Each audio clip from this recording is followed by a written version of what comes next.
Today, there are over 1.8 billion young people aged 15 to 29, making up nearly a quarter of the global population. Africa has the youngest population in the world, with a median age of just 19 years. But many are being left behind. In sub-Saharan Africa, 3 in 4 youth work in insecure, low-wage jobs, mostly in the informal economy. Limited job creation and persistent skills gaps contribute to the difficulties young Africans face. Trade is a powerful engine for economic growth, job creation, and entry into formal employment. But the benefits have not been inclusive, especially for young people. How can international trade deliver decent work for young people? Can agreements like the African Continental Free Trade Area deliver on their enormous potential for creating jobs? To learn more, we asked young Africans for their opinions. With so many young people unemployed or in precarious work, can international trade open doors to decent work for youth? Absolutely. International trade is a game changer for African youth. Initiatives like the AFCFTA creates markets for our skills and products, from agribusiness to tech startups. International trade opens doors to stable, well-paying jobs by connecting us to global value chains. First and foremost, it allows for small businesses to access global markets, thus expansion and creating job opportunities for youth. Young people are ready to lead in shaping the future of trade. But what we need are the right tools, protection, and collaborations. Together, we can create a trading system that does not only provide goods and services, but also provides decent work for all. What are the obstacles that prevent young people from accessing opportunities in international trade? Many young people do not have the necessary skills that requires them to secure international jobs. For example, language proficiencies, among others. These people may not even have the necessary business acumen or technical skills and know-how to facilitate them engaging in international roles. Another aspect is limited access to capital. Young entrepreneurs may not have the required funding necessary to expand their businesses into new markets or to grow their businesses. As such, it's difficult or it limits their ability to carry out international trade. Complex regulations is another aspect.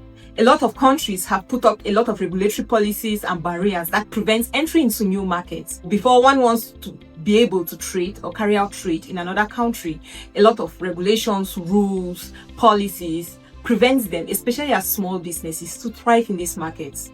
As the world becomes more digitally connected, digital trade is opening new possibilities, and young people are leading the way in shaping the future of work. How can young people harness these emerging opportunities from digital trade while ensuring that the work they do is meaningful and decent? Young people around the globe face significant impediments in accessing the digital trade, most notably the digital divide, from unreliable connectivity to non-inclusive payment systems. Despite all these challenges, the future still has a promise.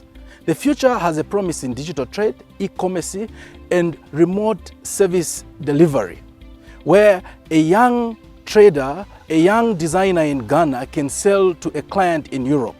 A young Zambian programmer can collaborate on a global project without leaving the home city. The key is to make sure that these opportunities provide a decent work.